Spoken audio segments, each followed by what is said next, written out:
La lecture de presse du jour sur Alliance 92. Lors de notre lecture de presse, on commence avec les nouvelles qui parlent dans son éditorial de devoir de mémoire. Tout comme le 29 mars 1947, le pays renferme des événements que les analystes et les chercheurs abordent non sans provoquer des débats, aussi bien sur les nombres des victimes que sur la responsabilité des uns et des autres. Il existe rarement, ce qui est exceptionnel dans une île comme Madagascar, une période d'histoire où les acteurs du pays trouvent un consensus. De mai 1972, du 10 août 1991, de 2009 en passant par 2002, chacun y va selon sa version, en fonction de ses sensibilités et de ses appartenances idéologiques, note l'éditorialiste. Certains tentent de trouver un point pour arrondir les angles en estimant que chacun a des responsabilités dans les affrontements, aussi bien celui de la riposte que celui qui a couru le risque de faire de ses militants des martyrs pour leur cause. Ce qui n'arrange nullement le devoir de mémoire qui est essentiel dans une nation à la croisée des chemins de ses désirs d'avenir. Plus grave encore, quand des épisodes de son jeune histoire sont occultés par ceux qui devraient en principe les rendre vivants pour les générations futures. La révolte du Sud, un certain 1er avril 1971, en est un exemple. Voilà une autre date que le grand public chuchote à peine, un épisode que beaucoup semblent avoir oublié et que certains voudraient peut-être même rayer de leur mémoire personnelle et effacer du souvenir commun comme pour l'arracher de l'histoire. Dans tous les cas, c'est dans un moment comme celui que traverse le pays actuellement qu'une nation avide de changement et désireuse d'aller de l'avant jette les bases de son avenir en tirant ses acquis de ses passés et non les refoulant. Parlant des nouvelles tarifications de l'OMERT, l'éditorial de l'Express souligne que c'est loin d'être une mauvaise blague qui va rétrécir la marge de manœuvre des sociétés et entreprises malgaches déjà exsangues après 4 ans de crise. Il n'en fallait pas plus pour les enfoncer davantage dans un régime qui se soucie peu finalement du secteur privé. Le GEM, le FIMPAMA, le CIM, le COTICOM réunis ne pèsent finalement pas lourd devant le veto de l'État et des opérateurs en téléphonie. Ils vont devoir se plier aux 4 volontés de ceux qui détiennent le pouvoir et ont beau crier à la souveraineté et à l'indépendance. Il ne leur reste même pas la dignité. Jusqu'à maintenant, les raisons des modifications restent fallacieuses et opaques d'où qu'elles viennent, constate l'Express, et à l'approche des échéances électorales, on est tenté de croire que la recherche d'un trésor de guerre reste l'explication la plus plausible. Avec la taxe de 3% en sus de la TVA que l'État prélève sur chaque communication, un sacré pactole se retrouve au bout du compte, sinon du fil. Le reste n'est que baliverne pour noyer le poisson d'avril. C'est un dur mois qui commence pour le secteur privé qui a dû revoir dardard son budget sans être sûr que la conjoncture ira en s'améliorant. La météo politique n'annonce rien de bon qui puisse transcender l'univers économique, du moins celui qui respecte l'orthodoxie traditionnelle. Au contraire, on devra s'attendre au pire à l'allure où vont les choses. Beaucoup de questions restent en suspens avant de pouvoir procéder aux élections dont la tenue semble finalement déranger les 2 principales mouvances dont les caïds ne seront pas sur le départ. À force de lambiner, les 2 autres mouvances délaissées depuis la signature de la feuille de route risquent d'être ressuscitées. Elles ont saisi la balle au bond dès l'annonce d'une concertation placée sous le gîte du FFKM. À quoi cela amènera? À une nouvelle redistribution des cartes? À une nouvelle transition comme le souhaitent certains acteurs politiques? S'interroge l'Express. Si toutes les mouvances se mettent d'accord avec le FFKM au titre de la sacro-sainte solution malgache aux malgaches, on reprendra tout à zéro aux grandes dames des médiateurs étrangers et de la communauté internationale. Reste à savoir si ces derniers vont l'admettre de gaieté de cœur. Autant les élections ne sont pas une garantie de fin de crise avec l'inévitable contestation des résultats, autant ce nouveau schéma n'offre aucune perspective autre que la prolongation de la transition et par conséquent du marasme socio-économique.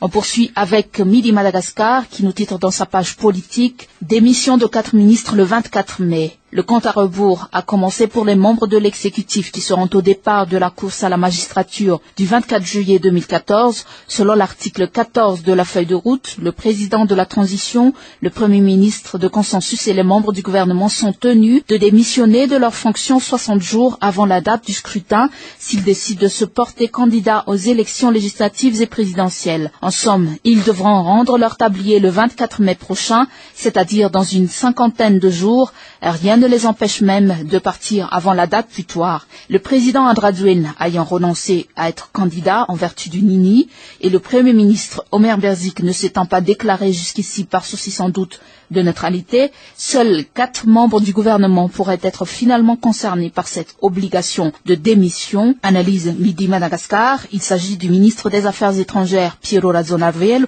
candidat déclaré à la présidentielle, du vice-premier ministre chargé de l'aménagement du territoire et du développement, Adjandjian Arvel, qui n'écarte pas sa candidature, de l'autre vice-premier ministre chargé de l'industrie et de l'économie, Boutzaza Piero, qui a visiblement la même ambition, quoique la décision relève de Mark Ravalmanen. Et en dernier lieu, il y a le ministre de la fonction publique, du travail et des lois sociales, Tabera Rajamanatsu, que les membres de son parti Kintan encouragent à franchir le Rubicon. Même s'il ne s'agit pas de révocation, comme le prévoit la lettre de l'article 6 de la feuille de route, l'esprit de cette dernière, basé sur la consensualité et l'inclusivité, voudrait que les ministres démissionnaires soient remplacés, chacun en ce qui le concerne, par un autre membre de son groupe de provenance politique selon les mêmes règles de procédure de nomination. Le sommet du BRICS en Afrique du Sud, qui vient de s'achever la semaine dernière, pouvait inspirer les dirigeants politiques, analystes et économistes malgaches à réfléchir sur le devenir de notre pays dans les 20 ans à venir, mais hélas, on n'a pas tiré les leçons. Selon Courrier de Madagascar, à la veille d'une élection présidentielle qui devrait transformer drastiquement le développement de notre pays, des candidats qui se disent bâtisseurs, soucieux de la reconstruction et de la refondation de Madagascar, peuvent-ils proposer des modèles qui généreraient un taux de croissance à 2 chiffres comme ont été ces pays européens en 1950 ou les pays asiatiques dans les années 1980, questionne Courrier de Madagascar. En effet, Madagascar a besoin d'équiper les foyers, d'investir dans des infrastructures routières, des nouvelles villes, d'ouvrir un chantier pour produire de l'énergie, d'exploiter toutes ces mines de pétrole, etc.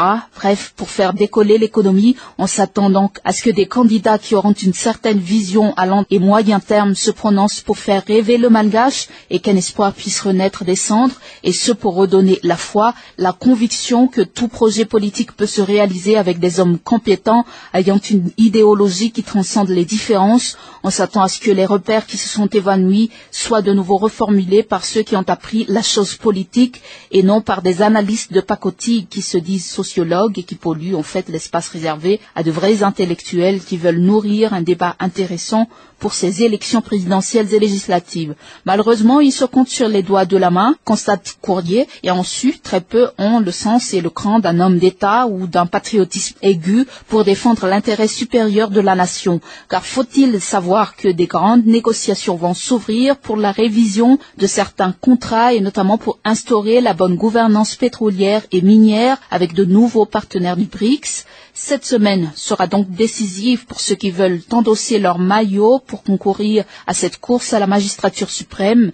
Même s'il y a 30 qui se déclarent actuellement, les observateurs pensent qu'au bout de la course le 3 mai, ils ne dépasseront pas le chiffre 10, car très peu ont les moyens de se faire valoir pour une compétition aussi importante et que certains ont déjà une avance sur le plan de la connaissance du terrain en termes de réseau et de puissance médiatique, de notoriété. D'autres seront contraints de parcourir le pays à grands frais et de se constituer une base politique qui est encore volatile vu l'immaturité de la majorité de la population qui n'a pas encore reçu une éducation, une formation citoyenne dans le traitement des informations électorales. La question reste ouverte et d'actualité. Y aurait-il élection cette année? Tout porte à le croire, à constater les actions de la Commission électorale nationale indépendante de la transition qui donne l'impression de se démener. Les partis politiques ne sont pas en reste, les congrès se suivent, marquant une pause dans les campagnes avant l'heure, mais il ne faut pas se fier aux apparences. Nous dit la vérité, déjà les signes avant-coureurs d'une énième report sont là, invisibles mais en sourdine, même si les conditions sont au fil du temps réunies, toujours en apparence, car il ne suffit pas que la communauté internationale soit impliquée dans ces élections. Au fur et à mesure que le temps passe, il apparaît clairement que le pays s'achemine vers le syndrome ivoirien. Les appels au loup se trouvent confirmés car beaucoup de questions restent en suspens du fait qu'elles sont sciemment éludées. Par exemple, aucune réponse claire et nette n'a été donnée à la demande ou la suggestion sur la chronologie, les législatives avant les présidentielles, ou encore la réalisation ou la mise en application de certains articles de la feuille de route réclamés par une mouvance qui en fait une condition de sa participation aux élections,